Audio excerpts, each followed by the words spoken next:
Hey everyone, welcome to another episode of The Art and the Easel. I'm Aaron. I'm Gina.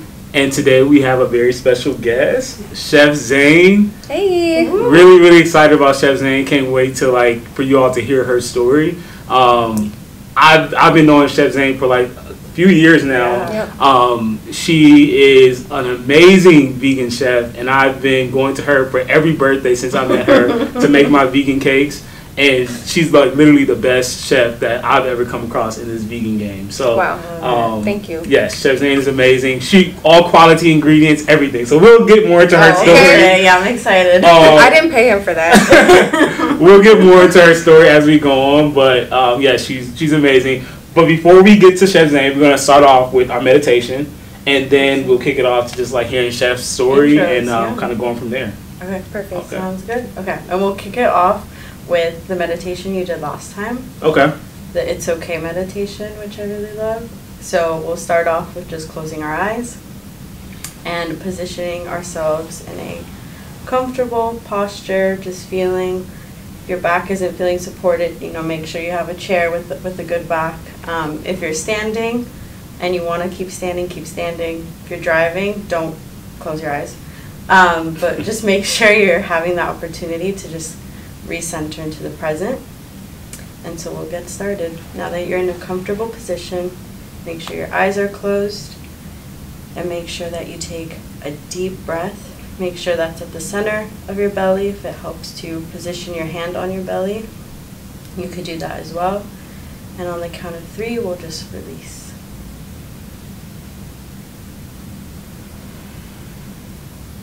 And when we release for the next one, we'll say, I'm okay. On the count of 3, 1, 2, 3. I'm okay. We'll do this 2 more times.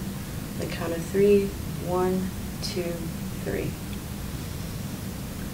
I'm okay. And for the last time, on the count of 3, 1, 2, 3. I'm okay. Awesome. And now you can close your, not close your eyes, open your eyes. And we can begin the episode. I love that. Close your eyes again. Closing your Don't eyes. close your eyes. And not watch us for the rest of the time. No, thank you. All right. So now we can get started. I recently saw you post something. You were in Canada, and you were visiting Canada somewhere on your Instagram, and you took a picture. You was like, I'm home, but Texas is my home. Oh, I was in Mauritius. Mauritius, okay. I was in Mauritious. Okay, I believe it was somewhere. Yeah. But I haven't been to Canada in a long time. People don't even know that I'm from Canada. Yeah, so you posted something about that, and you were like, you were born. You would it was something. Canada Day. Yes. July 1st is Canada Day. And you posted something I'm born here, but I'm Texas born and raised. Yeah. That's my place. Yeah. So I want you to share about that and how much she rides for Texas. Every time I'm in the conversation, Texas is going to come up at some point. So just tell us about your childhood growing up in Texas. Facts. Okay, so first of all, I have to give love to all the places.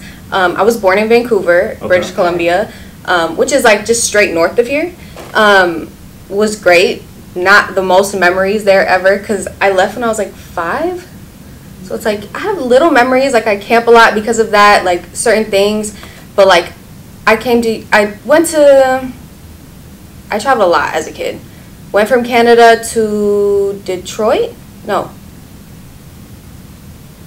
Ohio. Okay. Ohio first for a year, then Michigan, Novi, Michigan, for a year. Then came to Houston. I was 8 by that time. Okay. 8 to 21, I was in Houston, and I feel those are the years that kind of make a person. You kind of learn who you are. You learn how to speak. You just kind of learn the vibes. And Houston made me. As far as my food, my life, the way I talk, the way people from Houston know. Yeah. People from Houston know if you're from the H, you're just from the H. Yeah. It's kind of what it is. But there's so many other sides to it too because I come from a very, very foreign family. Mm-hmm. We're just talking about Mauritius. My mom's from Mauritius. Do you know about Mauritius? Yeah. Okay, so I have to explain Mauritius 10 times a day because people really don't know where Mauritius is, never heard of it, which is totally fine. It's a dot in the middle of the ocean. But where is it? I don't know where Okay, it is. so Africa's here. Okay. Madagascar is a small island right here. Little dot in the ocean right there. So east coast of Madagascar. Wow. And it is its own country, and it's like a part of Africa. There's also Seychelles above it. So there's like, Seychelles is a little bit more well known than Mauritius, but it's like, yeah, that's my house. What's the population in? Good question. People always ask me, and I haven't really looked that up. Okay. I don't really know, but I want to say it's around 1 million. Like, it's a small island, but they packed. Yeah. They gonna pack up. Yeah. Yeah. The island is a packed island. Oh my gosh. Yeah. And so like being in Houston, like how did you growing up absorbing the culture in Houston from 8 to 21? Were you also like making sure that you infuse your Mauritius background into like how you were growing up? Did your parents make sure that that culture was still strong in the midst of like the H-Town vibe? Yes. So, and that's the thing. I currently don't speak any other language other than English. And I come from a mixed family. My mom's Mauritian and my dad's Indian. And so I had 2 different cultures with 2 different languages. My mom was speaking Mauritian Creole, which is similar to Haitian Creole. It's got a similar vibe. Like, I can kind of understand Haitians when they speak their Creole a little bit, but it's a little different. And then my dad speaks Urdu or Hindi. So I understand those 2 languages. They're really similar. But I understand the Indian language also. So both of those sound like English to me in my brain, but I guess as a kid, I didn't know how to separate the 2. Because also, my only grandparents I knew here on Earth was my mom's side, and they speak Creole to each other, but my grandma responds in Urdu. So they would have a conversation, and one would speak one language, and one would reply in the other language, and it just made my brain really confused. So it was just a lot. Loved it. I really, really grew up feeling a lot more Mauritian than I did Indian. I went to Mauritius, maybe been there like 7 times now. I've never been to India. And also my dad's parents, they were in heaven before I was even born. So I didn't get that full, you know, like in my house family vibe from the Indian side. Granted, there's a lot of Indian influence in Mauritius. It's like a mixed island, like kind of how Trinidad is. It's like, you know, you have people that look like me that are Indian descent, then you have African descent, then you have like Hispanic descent, all types of like ancestral connections in Trinidad. Same thing with Mauritius. We also have like Chinese, Asian that come down here there too, and they look like my skin tone but like Asian features. Wow. Okay. So yeah, it's just it's really confusing. Okay. And do you still feel like you're learning more about like who you are in those ways, having it be like you had more of one side than the other? Yeah, I'm trying to, like, currently, I was just telling you earlier, I'm trying to tap into my Indian side a lot more now, because I really, like, my dad is now in heaven. He went to heaven in 2020, and so I just been trying to tap into that side more to feel the connection, and I've just really, like, just been trying to, like, hold on to those roots a little bit more. Mauritius is so dope and amazing to me, and I've been there so many times, and it's just like naturally what I feel. Somebody asked me where are you from, like ethnically, I'm probably just gonna tell them I'm Mauritian, because that's what I feel. That's a culture that really is in my blood like that. But it's like I'm trying to find the Indian side a little bit more now. Yeah. So, you know, it's a journey to get through it. It's a lot of, you know, positive motivation mentally for me to like tap into that side. But, you know, we're doing our best. It's a journey. It's a lifelong journey, I feel. Yeah. You know? Yeah. And I feel like Zain is like very, and it's funny that you say that, because like your cuisines lately and the things that you've been cooking have been leaning towards like more Indian influence. And is that what's like a result of that, I feel like? Yeah, my dad's side of my family, crazy cooks. I think that's where my like real culinary blood art comes from, for real. My Indian side can cook. Like, for real. My dad, oh my God, he could cook for real. Amazing. A lot of my inspiration comes from him, food-wise. And I'm trying to tap into, like, his signature dishes. I'm trying. I'm doing my best. My mom says I'm almost there. She tasted my dal, which is like a lentil, like yellow tarka dal, lentil stew, lentil curry kind of situation. She was like, "Yo, this tastes like your dad's." I was like, "Wow, wow, that's a high praise." Exactly. You know, shout out, mama. Wow. But yeah. And was your dad cooking like vegan cuisine? Oh no, is it not vegan? Not at all. Okay, 0%. But the dal technically is vegan. Yeah. But it's one of those things like he didn't try to make that vegan. It was just so happened to be vegan. Right. But there was going to be another dish on the side that had the meat in it that was necessary for him, and I understand, you know. But just know, before he went to heaven, he had my jackfruit tacos. Okay, exactly. What he loved them. He loved them. So you know, wow, steps every day. what made you transition to veganism, and like when did that transition happen for you? Honestly, I don't. All the vegans are gonna hate me for this, but I really don't like the word vegan. Okay. It doesn't really resonate for what my perspective is on my journey through it. I love animals. You know, naturally, do I want to eat an animal? No. Is that my first reason why I stopped eating animals? No. I went through a whole health journey. I used to be 250 pounds. I used to hate myself. It was just a real negative cloud of space that I was in growing up. And, you know, I had to, like, work through that. I was already a chef. I figured out my, like, journey in life career-wise pretty early. Like, I started working in restaurants when I was, like, 16, 17. Like, I knew this what I wanted to do. I got this knife tattoo. I got this knife tattoo when I was 19. Okay? Wow. I knew what it was early. Granted, I was wildin'.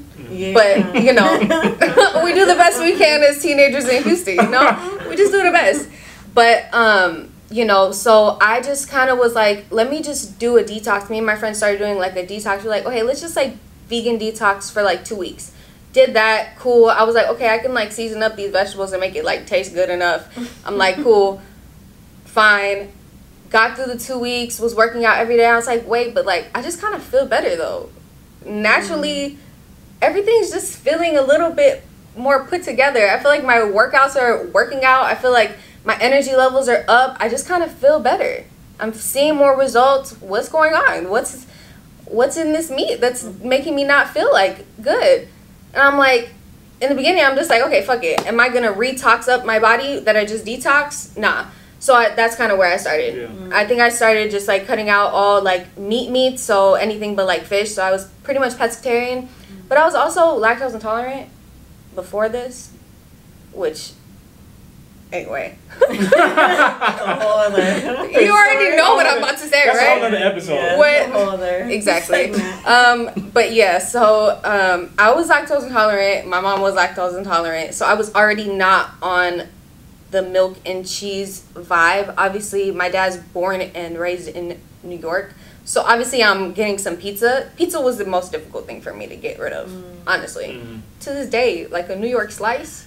There's nothing like it, yeah. It's not. Granted, I went to New York with my dad and he showed me the spot. So I had that experience too. So am I mad about it? No, it's fine. You know, I had my... When I go to Italy, I'm going to have a bite of that pizza in Napoli. Sample. You gotta what? I'm going to. Because I'm not going to stop my life. But is it a thing I put on my body on a daily basis? Am I buying food for myself? Do I see myself, you know, just not eating plant-based the rest of my life? No. I really enjoy vegetables. You know I love my fruits. You know I love my fruits, my exotic fruits, you know. That excites me a lot more than, like, Wagyu beef does. Yeah. Shout out Wagyu, but, you know, if you never tried it, try it. But, you know, once you've tried it, I'm happy with that. Yeah. Going back to, I love the tattoo moment. You're like, I'm just wilding, but I knew that this was my purpose. Yeah. Like, what was it that you felt you were listening to when your intuition was like, this is it inside? Because I feel like we always, when that happens, when it finally hits us, we're like, wait, that kind of, I always knew that all along, but I didn't really, like, pay attention. So, like, if you could walk us through into that, I would love to hear more. I feel like I just kind of knew this way before I really actually physically knew it. So my parents got divorced when I was 7, and that was like right before we moved to Houston. They got divorced, and my mom was a single mom. Obviously, it was just me. I'm a only child. But, you know, still for one woman to do that is really difficult. She moved to a whole nother state by herself. She was, you know, trying to figure out life, doing her best, you know. And she would bring home take out some nights, and like I would take the bus home from school, and you know, she's doing her best. Like, you know, we're eating little box meals and stuff, and like I understand. But it's like at some point I'm like, I can also read, and I know how to like add a cup of milk and add a piece of butter and salt into the rice-a-roni, mama. I can do that. And I was like, okay, keep in mind I'm like young as shit. Yeah. Like I'm way too young to be operating a kitchen. I'm like, this is before Houston, so this is like. Wow, you're a baby. Yeah, you're. Like this like was like I was like Yeah. 7, 8, like 7, 8. I started. Wow. Young. Granted, I wasn't like chopping things. Yeah. I was reading instructions, putting the thing in the thing, and there you go. Following the rules. We're gonna have a good old rice-a-roni, a good old hamburger helper. Yeah. We're in this bitch, you know. But it's like, okay. Then I started watching Food Network when I came home. And it's like, I'm watching people like Bobby Flay. I'm watching like all these people, and I'm like, okay, well, I can just chop onion and put it in this rice-a-roni. I can just chop some herbs and put it in this rice-a-roni. This rice-a-roni could use some garlic. Because what's going on here? The seasoning. It's the seasoning. What's going on? It needs something. So I'm going to put a little extra love in there. And I'm like, okay, well, at some point, I got to like 9, and I was like, I don't really need this box no more. I don't really need this shit. I can figure it out myself. I can put the pieces together. I can boil the rice. Okay, I could do this. I could do this. And then it was more just like, okay, I'm watching Food Network. I'll give Food Network its credit for me. Food Network really did a lot for me to like realize, okay, as a kid, I'm watching it. I'm getting the instruction, and I'm going home and I'm making that shit, literally. And it just kind of, that's what the foundation of what happened, that's what it was. And then I was pretty much making dinner every night at that point. I was making dinner almost every night, unless like, obviously my mom, my dad would cook for me. I'm not saying I cook every time, all the time, but that was kind of like my thing. And then at some point my mom, she would like leave a little bin in the fridge, and she'd write a little note for me. She's like, saying, this is your chopped episode for today. I'm giving you this and this vegetable and this sauce and this, and I would like the meal tonight, and we'll see how it is. She used to challenge me. Amazing. Wow. She was on it. She's still on it like that to this day, but she was really on it for me when I was a kid. Wow. Yeah. That's amazing to have that support. And it kind of changes it so much. Right, yeah. And then like to your question of her recognizing it for herself, but it's also like when do the people around you recognize it within you and be like, yo, that's what she wants to do, I'm gonna push it. And that's what your parents did for you. It's like, I see she lighting up when she making this rice-a-roni in this microwave. Let me actually make it like a thing for her. So that's amazing. She saw the vibes. She saw the vibes. Oh my gosh, my mom's a vibe to this day. I love that. She has a YouTube channel. Really? She? Oh my gosh. What's she do? So my mom, I love this. Shout out Arzina, first of all. Arzina, shout out Arzina. Shout out. She's just out here living a life. I'm getting a lot of my motivation of everything through her. So in 2020 was a really difficult year for my family, for everybody in the world, but really difficult. My family wasn't a COVID related situation at all. It just so happened that it all happened at the same time. In July 13th, 713, at 8:13 a.m. my grandmother went to heaven, and that's why I have that blue jay on me. She visits me as a blue jay all the time, and I have the 813 on my A blue jay in LA? Oh yeah, I have a trail. It's called Blue Jay Trail. Yeah, she visits me every time I go to that trail. It's crazy. That's so special. I could hear her talk a lot about that whole Blue Jay situation. Pretty much, she left me a Blue Jay at her funeral and everything. Blue Jay feather, visited me as a Blue Jay as she was in her transitionary period. Yeah. Through it. She always came to see you. Yeah. She's working crazy spirit side. She's on it. Yes, so we were able to take care of her and like give her a lot of love before she went. So it's just like I felt really deep connection. So that was in July of 2020. Then In October 2020, keep in mind, my birthday is in October. I'm a Libra. My birthday is in October. I'm October 6th. On October 29th at 4:44 p.m., my dad went to heaven. And so that was a lot for my family. My parents are not together, but it's like once you have a child, it's like y'all are connected for life. Right. And they didn't have one of those like divorces where they hated each other. It was more just like, yo, we're not on the same path in life no more. Let's just be healthy and separate, which was great. And that was a great example for me to see too. And so it's like, okay, well, you know, where was I at? The whole thing we're talking about? Oh, 2020. Horrible year. Horrible year. And you know, it just made my mom kind of like, that was her mother that passed. And so my grandfather, he's still here on earth. He's thriving too.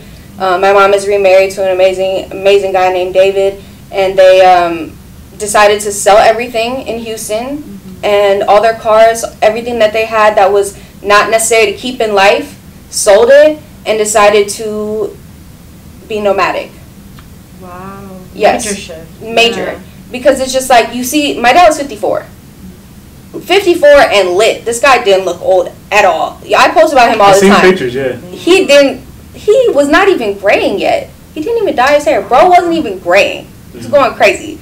But yeah, so it's like, you know, you see what life is, and you're like, damn, like, we got to take advantage of life while we have it. And my mom was like, okay, well, I've been working. She was working at a college for so long, and that was great. But it's just like, at some point, you've been doing all this work. You're about to be in retirement area of life. It's like, okay, well, you might as well spend your last years doing it in cool places. They're still working. They do like online teaching. They like teach children English and stuff.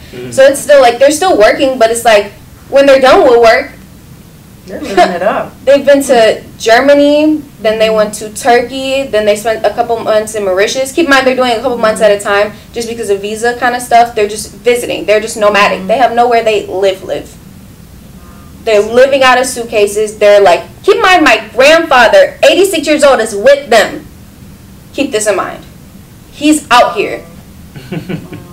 My grandparents were together for 54 years. That's a long time. So for him to be able to like maneuver past that situation in his life and still like have a willingness to like live and love life the way he does is amazing. And my mom has really, really, really helped that situation a lot.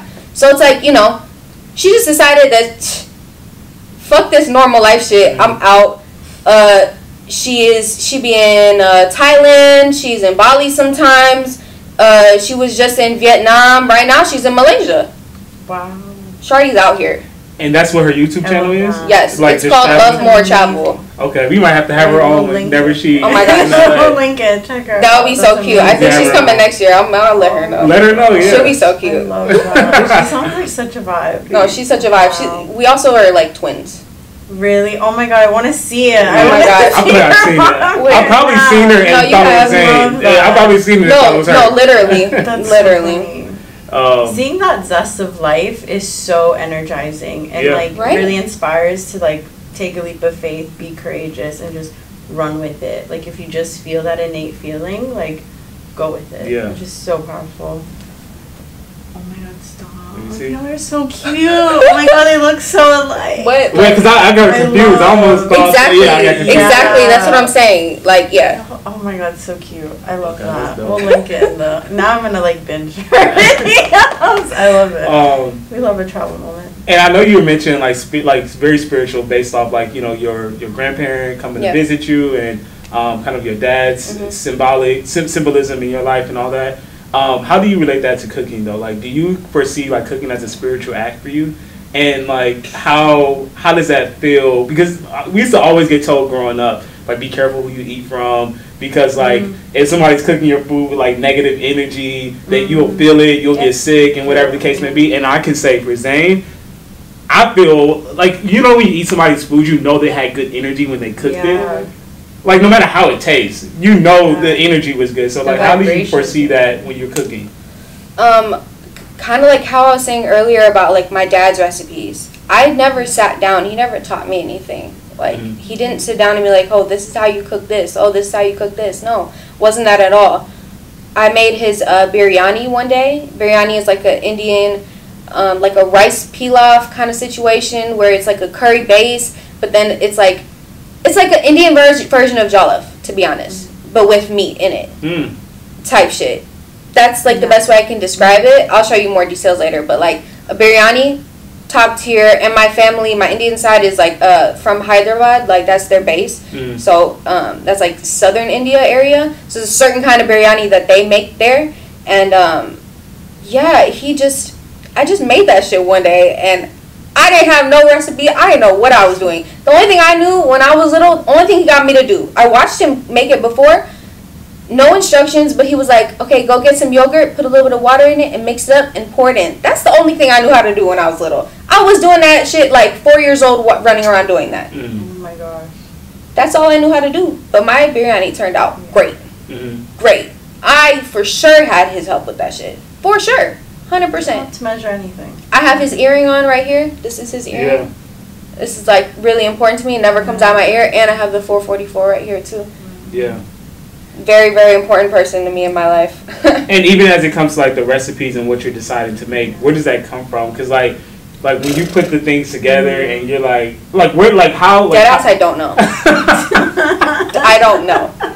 I can't write recipes. I can't write recipes. That's why everyone always asks me, when's your cookbook coming out? Somebody want to hire me or just stand there and watch me make something and measure it and write it down for me? Cool, because it's not going to work for me. Like, you know, it sounds like I'm a lazy bitch, but I promise, like, it's just a lot for me to fucking make a recipe. It's just a lot. You know, it's just, I don't know where it comes from. I just seen so much food being made in my life on Food Network, in real life at restaurants. Oh, I'm watching y'all at restaurants. I'm watching things. I'm watching techniques and how do you think food is healing? I know we've had conversations before, like personal health things that happened to you over the last couple of years, and you were like, if it wasn't for my diet, so like talk about like healing nature and the fruits. And you don't even know about this. This one's gonna blow your mind. Yeah, she don't even know. I don't know. Okay, so first of all, I see my family go through a lot of health problems. My dad's health problems that got him in this situation was him living his life to the fullest every day and eating everything he wanted to eat. He didn't have not one rule of life. The only thing is just because my family's Muslim, so they just don't eat pork. So that's it, you know. But other than that, he was just wilding.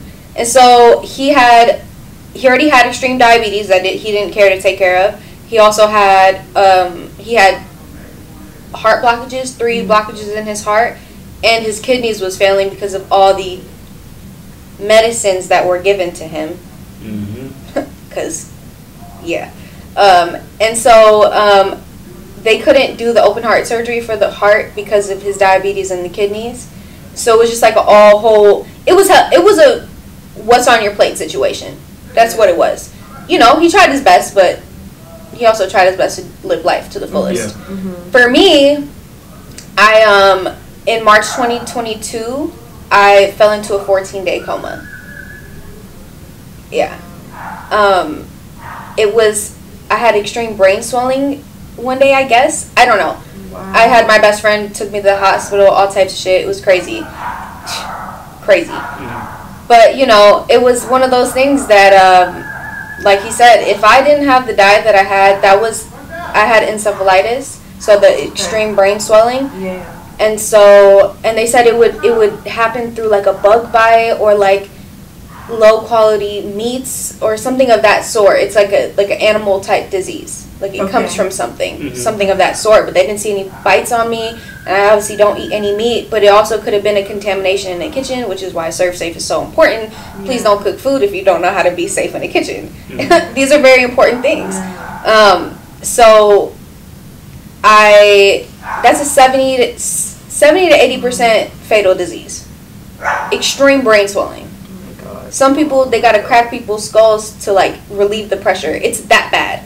I didn't realize how bad it was until I actually was like totally healed from it and like actually did my research. Shit was horrible. So God be working. I also went through a lot of spiritual experiences in that coma that we could talk about for a long time. but it was necessary for my life and my growth. So I don't even look at it as a negative thing anymore. But I do believe that if I just didn't really care about my health in general, I wouldn't have survived that. Mm-hmm. So food is real health. It's real life. Mm-hmm. Even the water you put in your body. Mm-hmm. Number one, the water you put in your body. You got the right water right there. Yeah. Period. Yeah. That's it. Yeah. I think we forget that food and drinks, everything of that nature heals us. It's medicine. Like, we don't need pills. We don't need. Sorry, Big Pharma.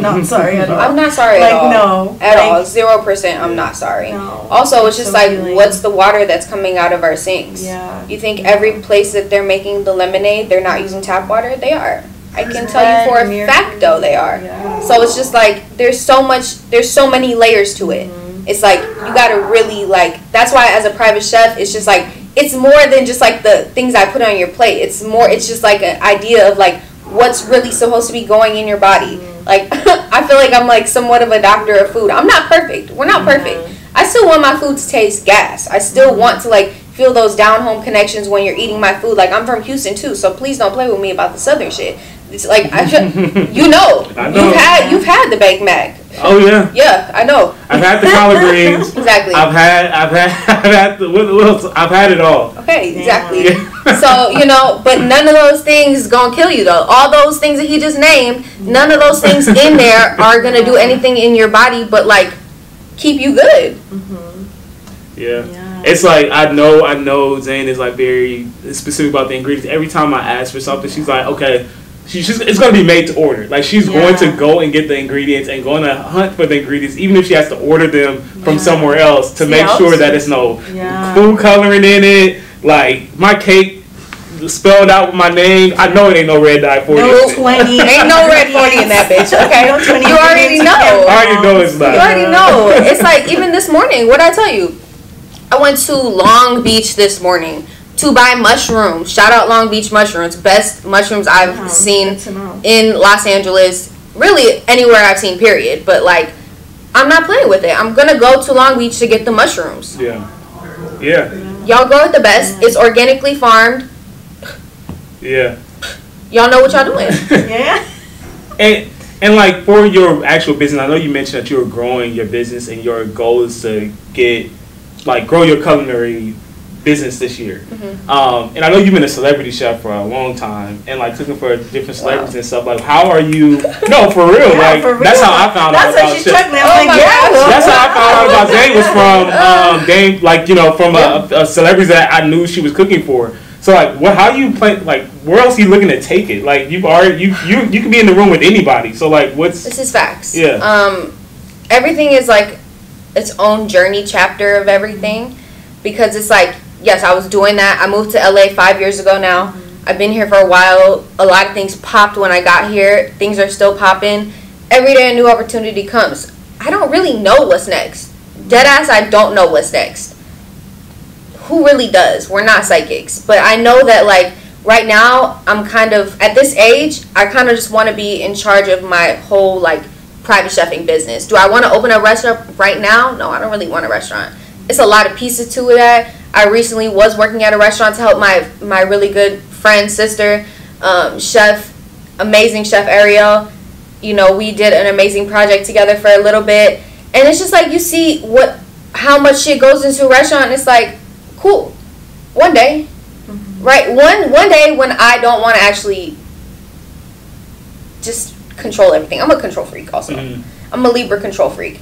I need everything to be my exact way. Like, my house is so organized. My kitchen is so organized, so clean, unnecessarily. Yeah, I'm the same way. It keeps pointing me. I just love it. Just brings peace. You know what I mean? And if you're bringing quality things or so intentional, like what I see, like your videos when you shared, like your work, I was like, damn, like she's so intentional. You could tell the quality, the love, like the effort. And so the organization, you see it goes. I would tell a funny story about Zain. So our last cake that she got me, I know Zain was pissed. I'm gonna tell the story. So like the cake that she made, like had lemons on top, like little lemons. Not just lemons, dehydrated lemons. I dehydrated myself. Oh my and so she put on top of the icing, right? And then the cake cover that she put on, like smashed the lemons down. And so when I came back and I opened the cake and I took a picture of it, the lemons were gone off the top. They were in the icing amount. They were in the icing, and she was like, oh yeah, I knew she was like really particular when she was like, yeah, the lemons are gone. I took a picture, I put it on, I was like, oh shit, my bad. I mean, it's fine. Like we appreciate it. Obviously, you enjoyed it. It was but good. Like, it's an art piece to me. Yes, it's an art piece to me. So it's like, okay, well, I just took 12 hours to dehydrate and candy those lemons. And now they're just sitting in icing. They're swimming in icing. I didn't ask them to swim in icing.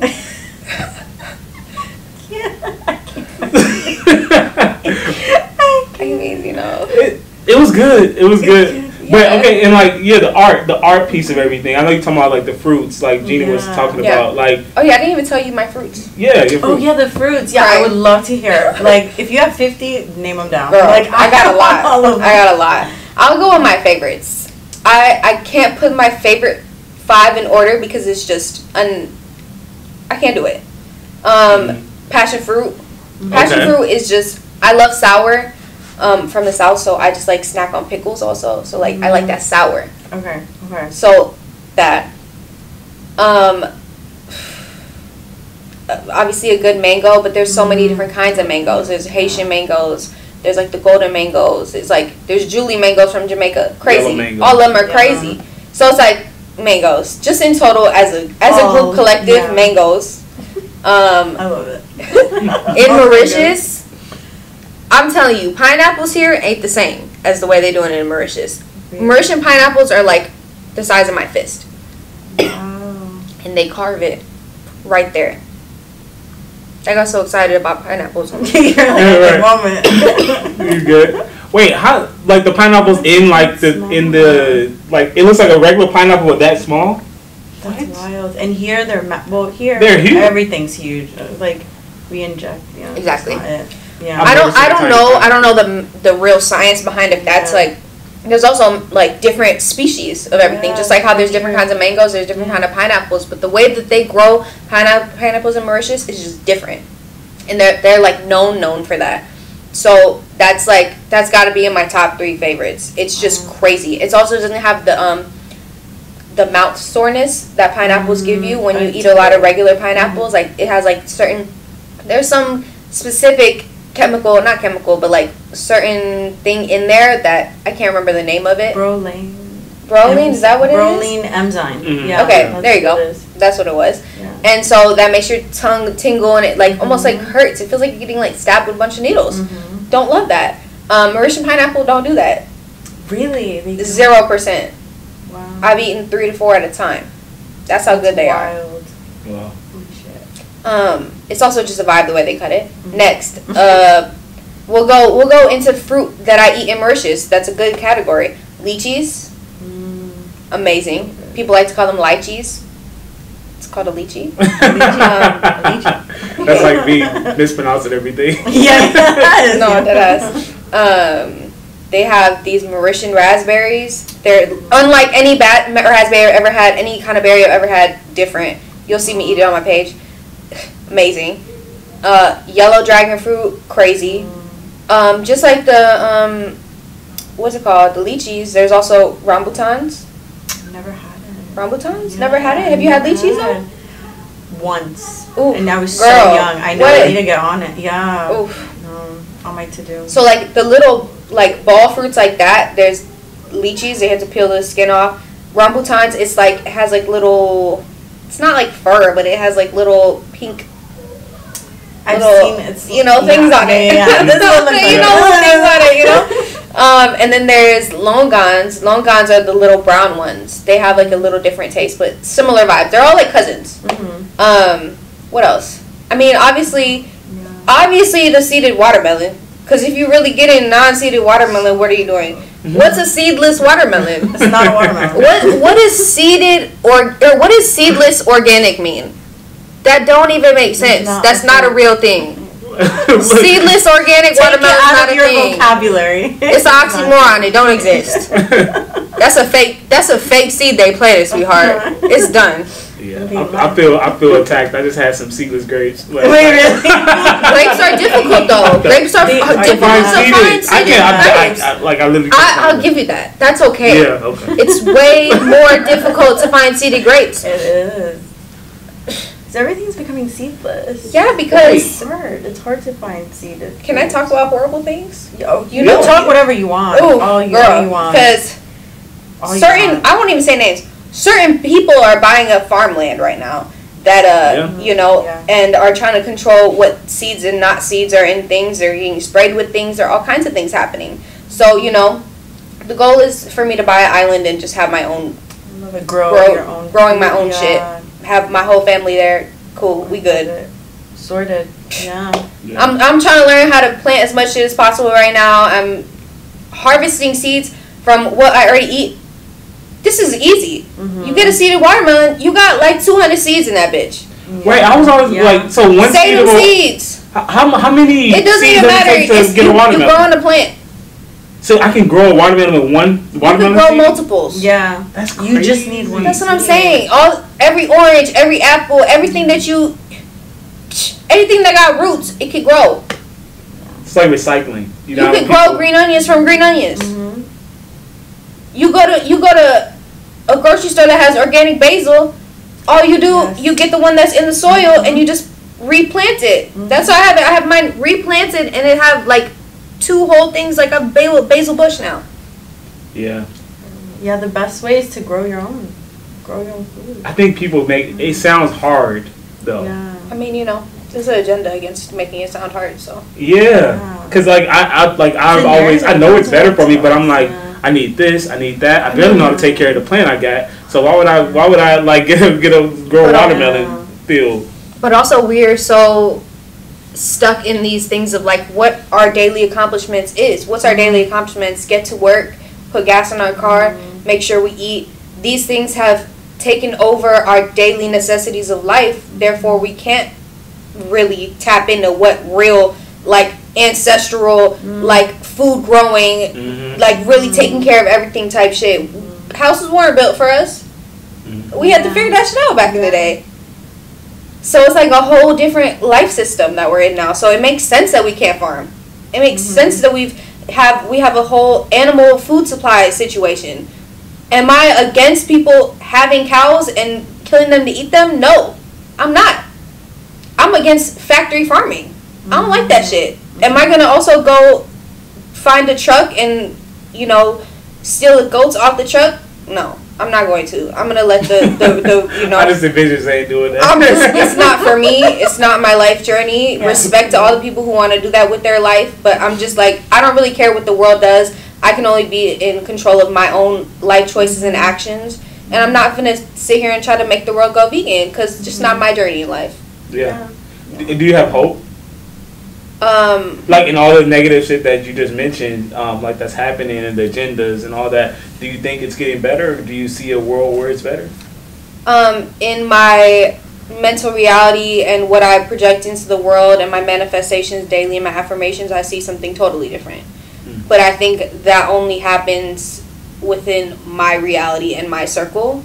I'm not really in control of the world like that. So it's just like, it's a lot. If I really sat down and thought about all the bullshit in the world that's happening on a daily basis, I would go insane. I would go insane. I would start doing crack. Yeah. It's crazy. Yeah. It's easy to go into a spiral there if you think of what's out of your control. Yeah. So all I could really do is worry about me. That's it. I can only worry about me and my family, and as long as we good, love and peace to everyone else. Yeah. My goal is just, get my own property. I would love to just get my own island so I don't have to deal with any, governmental things. Great. Mauritius would be great because, like, all my uncles run the country. It's so small that, like, everybody's, like, family be like, they, like, run everything. So, like, I could get my own shit there. But, it's steps and processes for everything. It's just not easy. Yeah, it's not. But, yeah, no, I have hope. I have hope for the world. I pray for everybody. But, it just is what it is. Yeah. Also, the bullshit gonna bullshit. But I feel like also how you carry your passion and what you do and yourself is also like a hope that it would influence other people. Yes. Like even like us sitting here and like hearing, like we're taking inspiration, you know what I mean? Of like, I need to start seeding fruits. Like even if you live in a tiny space, maybe even if it's a little mason jar of basil, you know, you start somewhere. Why not? So I think that also gives hope too. Yeah. I literally was just thinking as you were talking about my balcony. I'm like, I don't have anything on my balcony. I can be like growing a little situation going on. Go to a farmer's market. Yeah. Cerritos Farmer's Market, Long Beach Farmer's Market. Cerritos, he's really solid. The guy with the plants, really solid. Yeah. I got my passion fruit tree from him. I had a couple strawberry bushes from him that were doing great. Strawberries top tier. He has a blackberry bush, all types of shit. I went to Houston and my strawberries didn't make it, but you know. So they sell the bush as it is? They already planted it in a small pot like this. You can get different size pots. But you get one, and at that point, until it grows bigger than that thing, you can keep it in there and water it. Until it starts growing bigger, then you get a bigger... I'm not even holding this in my mouth, sorry. It's okay, you good. You'll pick it up. I'm just like describing shit. Once it gets like, you can tell because the roots will start to overgrow at the bottom, then you plant it into a bigger dirt box. Yeah. Planter. Okay. Yeah, I think we need more neighborhood gardens too around. Yeah, facts. But LA has a problem though. Yeah. You can't have a neighborhood problem with the amount of poverty and homelessness we have here. It's a problem. Never seen anything like it in my life. Nowhere in Texas, like what? Ain't nobody letting people do that shit in Texas. Yeah. You go to downtown. I'm in Arts District. You go right around the corner, 6-7 blocks away is Skid Row. You drive through Skid Row, 1 block later, it's popping ass spots and clubs and stores and shit. It's like normal shit. I'm just like, I don't have pockets like to help people. I'm just trying to help myself. I'm a single female living by herself, doing everything in her own life by herself. And it's a difficult life. If I wasn't doing that, you know, I would love to help people.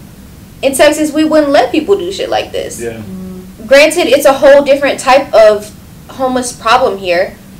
I also am like less nervous in Texas to give somebody money out of my window.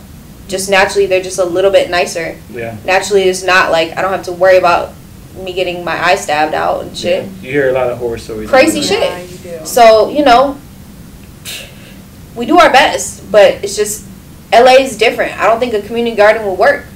I think people would start laying in the gardens and pissing on the gardens and shit. Right. Yeah. Unfortunately, that's sad. It's reality, yeah.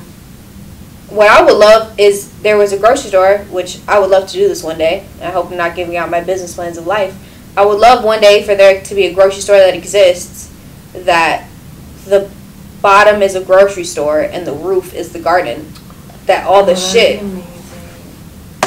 That all the shit is just grown out there, right from the sun. I could build dirt right there. What? What's going on? Yeah. I don't need it to be the most intense grocery store ever, but it just makes sense. I sell out when I sell out what is growing of my shit.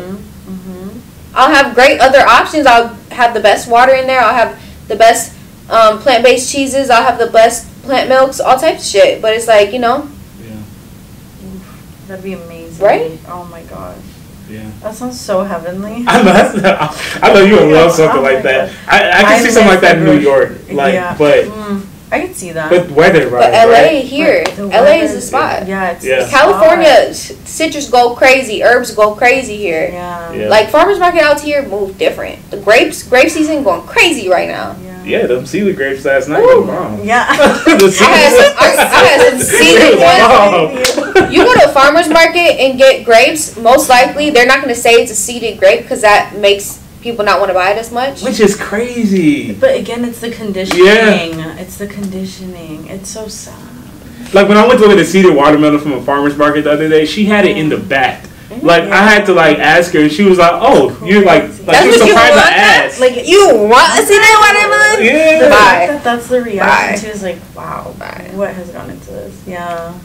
Yeah. So for you, like, what's like? I know you have your aspirations to build your business, but then spiritually, like, how are you also trying to grow that, and like, how do you see those relating moving forward? Honestly, I am just working on it. Because, you know, with all the shit that's happened in the last 3 years of my life, I'm just trying to, like, be a normal human right now. Because it's like, I've seen people really break from this shit. Like, my grandmother and my dad both passed in my hands.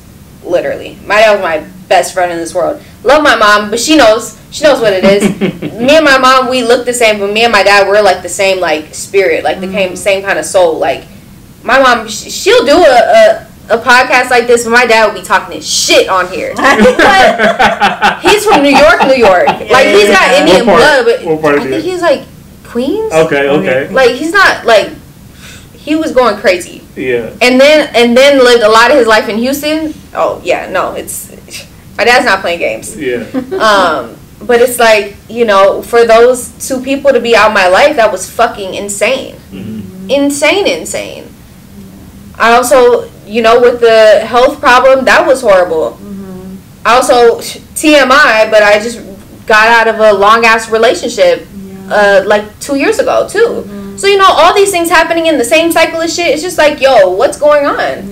You gotta really just like tap in. I'm an only child, so it's difficult being alone because living in California is dumb expensive and doing everything yourself is dumb crazy expensive here in California. But it's worth it because of if you have a art you're really trying to have accomplished here, it's worth it. The connections are worth it. The daily, I don't even feel like I really live here, to be honest. I feel like this is like an office space for me. Ooh, that's low-key. Like, LA is the office LA space. is the office space for me. Oh honestly, I low-key live in Houston. That's crazy. Still. I low-key like still your in Houston. spirit, like your spirit and energy is like there. I'm still in it's age. Like you're working out. Granted, Houston don't got no dispensaries, so that's a problem. But plus one. That's a big one. Yeah. But I just, you know, stay a lot of time in my office space. LA, yeah. Yes, LA. That's how you. Is that how you feel about New York? That's exactly how I feel about New York. I was there for 8 years, and I felt like it was an office space. Yeah. Like, it did not feel like my spirit was fully there. It was more of just like, this is what I want to do right now. Like, in this realm, physically, I need to do this, but it wasn't like my spirit was fully there. Yeah. Yeah. Wow. But that's important. Take a step back and like. I mean, we love a good office space. I'm not mad at the office space. Yeah. But it just doesn't feel like home. I'm not as comfortable as I am when I'm in Houston. But that also allows you to while out more. Yeah. Because it's like a comfortability. You're like, all right, I'm just like not even gonna focus on work. Yeah. That's so true. Yeah. So you it know, allows you to grow. Yeah, exactly. It allows you to grow. Exactly. So I love it. I'm grateful for it and all that. But like back to mental health, I'm just like doing my best. You know, trying to like set like certain routines for myself mentally, like even just watering my plants. Like, I have a garden, but I'm the bitch that has hella plants in the house too. I'm a house plant bitch too. Yeah, so I got hella plants. Yeah. And keep in mind, this all started because my grandfather, the one that's still alive to this day, he had a garden in Canada. So I've been gardening since I was like 2. I had my own garden, Zain's garden. It even had a sign up there. I was growing tomatoes and little potatoes and shit. Oh my god, so cute. I should have had these pictures ready for you to get like all types of shit. No, like dead ass. Zain's garden. Oh my god, Zain's garden was popping. I was out here for real. That's the name of your grocery store. I was gonna say the roof. Zain's garden upstairs. No, the whole thing is called Zain's garden. If anyone wants to invest and buy me a grocery store, I'm so down for that. For investors. I'm so down for that. She would be the best partner. Yeah, you know, I'll bring all the seeds from all the countries. I love it. That's cute. Zain's garden. Yeah. We need a. I would go there. I would go there. It's a great one. Oh my gosh. Are you excited? Are you like? I know LA's an office space, but do you think at some point? I know you're excited to bring the same wealth of energy that you have for LA to Houston. So I just feel like, in general, energy-wise, output onto the world-wise, influence-wise, I just feel like it's like, as the kids would like to say, it's giving the female vegan Gordon Ramsay. It's like, just the way I look at food, in a certain way, and like the amount of businesses that I have swirling in my brain, it's insane. My pockets don't match up what to my ideas have right now. So things have to happen for me to get in that space. But once that space arrives, it's gonna go crazy. So I don't know where it could go. People also don't know about Mauritius. There's not one Mauritian restaurant in the United States. Not one. And the cuisine is of its own. Like it is of its own. Definitely has influences. Like I would say the closest that I've tasted to Mauritian food is Trinidadian food. They have like the double situation similar. Roti is like obviously roti is an Indian influenced dish that came to the Caribbean, that came to Mauritius, and like that's what like Trinidadian bus-ups, dal buri, we make dal buri in Mauritius also. So it's like very similar in that essence, but it's not Mauritian. Mauritian food's different. It's hitting different. Mauritian street food go crazy. Crazy. And then it's like right next to that fire ass roti, you're gonna get you a fresh pressed pineapple juice right there for you. You're gonna get the greatest little tiny bananas. Banana Zainzli? I'm still working on my Creole. Great, amazing little tiny bananas. I heard the tinier the bananas, the better for you. The better. Yeah. I've heard that. The fucking Cavendish bananas that we be eating, that shit not real. Any fruit you eat that don't have a seed, it's not real. Wait, a banana have to have a seed too? Bananas have seeds. Yeah. What? They're not like crunchy seeds, but little baby bananas have seeds. They have seeds. Yeah, they have seeds. I know. Any fruit you eat that don't got a seed, it's not a real fruit. Underline bolded exclamation point. That should be the title of this bitch. Yeah. Any fruit that don't got a seed, it's not a real fruit, dog. Do better. Do better. Find oh my one. God. Just don't eat it. You're really processing this. Yeah, it has a seed. What have I been doing my whole life? I eat bananas every morning. Though. It's like I mean it's normal. Just find baby bananas, burrow bananas. Those are only two that I found here that do something. Wow. We need that education here. That's the thing, and like awareness. I'm trying to think of other fruits that don't have seeds. Fruits and food. Yeah. There's a lot. Strawberries, technically. No, they have seeds on the outside. Oh, those are the seeds. Seeds on the outside of strawberry. Blackberries have seeds. Raspberries have seeds. Yeah. You got to be careful with some oranges, specifically certain brands that are just so cute. You know, they're just. You know what she's saying. Yeah. Yeah. I speak in code. I speak in code. Between the lines. Okay, but it's just like, you know, they don't have no seeds in them on purpose. Yeah. On purpose. Everyone gets so irritated. Oh my God, that lemon has a seed in it. Oh my God. Thank God. Yeah. Let the seed go into your drink. Like, just it's save fine. it. Yeah. And then save it, dog. Just save it. The avocado seed, save it. Save it. I did that. Mango seeds, save it. I'm not perfect. My avocados don't have seeds. What? I'll play it. Now you're wild. I thought I was really gonna have to give you a conversation. Like, I'm gonna take you aside. Yeah, right. Sure. This we is gotta talk it. about this.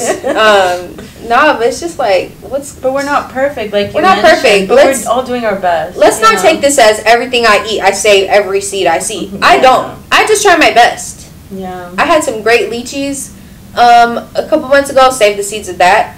Another great fruit, ice cream bean. Haven't had it. Never heard of it. Crazy. Ice cream bean. It looks like a little like pea pod. It's like thick, and you open it, and it's like fuzzy, creamy fruit on the inside. It tastes like ice cream. It tastes ice cream like. Yeah, like creamy in a way. Okay. Wow. Save the seeds of those. Gonna have an ice cream bean tree soon. I love that. You see, the attention to detail is so important. Zane's garden about to go crazy. I know. Well. Thank you so much for joining us. I learned so much. I know, I learned so much. I learned a lot. Wow, I'm so glad. Yeah. I'm glad I could answer all the questions. I know. Oh, you know, it's a lot of information in me, and that's why I'm like, yo, I want to get my word out to the world. Like, right now in LA, I'm just focusing on my private chefing. Don't want a restaurant right now. I just want to focus on my private chefing because I feel like what I can give to a family or a client or whatever the situation is, it's like it's so much knowledge in those specific categories. You can eat your favorite food and feel good about it at the same time. Because most of the time we eat our favorite food and be like, damn, not feeling I gotta hit that treadmill 10 more minutes tomorrow. Yeah. And it's like, no, we don't have to do that. We can feel good about what we put in our bodies. Like I said, I used to be 250 pounds. Not the skinniest bitch ever, but I'm in shape now. I actually am like strong. Like I know what's going on in my life now. Like we can all do it. We all have the ability to like make different choices. Drink better water. Drink better water. Drink better water, please. Find you something what's purified. Purified's not a thing. Purified water is not real. This alkaline shit, that's great if it's naturally alkaline, but if they're putting alkaline little driplets of salt in there, it doesn't make no sense. Find some actual real spring water, please. It's just not that difficult. Yeah. And I think, like you said, it's like the unlearning and the education of it. Yeah. Yeah. Unlearning everything and re-educating yourself. Which is why we have people like Zain. Yeah. I'm trying my best in the world. You know, just every day, a little. One more person I meet, one more person I talk to about it. Tell them about Mauritius. Yeah. I can't wait. I want to visit now. I know, same. Mauritius go crazy. Do they have a lot of like tourists? Yeah, it's. Are they like? Do they like it? Does yeah, it help the country, of course. The country It definitely does. It definitely does, and they've just really tapped into that a lot more. I just like to be in like the tourist part. Yeah. Exactly. I like to be. There's one specific place I like, and if anybody on here is Mauritian, you already know what it is. Pear Bear, best beach in Mauritius. Pear Bear Beach, the best. I was swimming in there when I was 3. I was swimming in there last year. Great, best beach I ever been to. Wow. Oh well, shout out so much. Thank you so much for sharing everything. Thank you.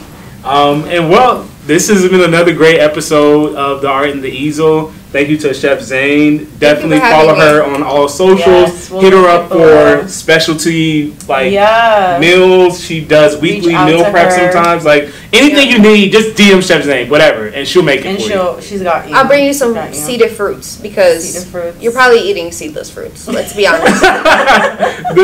Let's title this episode "The Seedless Fruit." Yeah, honestly, yeah. The seeded fruit. The seeded fruit. I love it. Let's do that. I like that. That's the title. All right, and we'll catch everyone next time. Peace.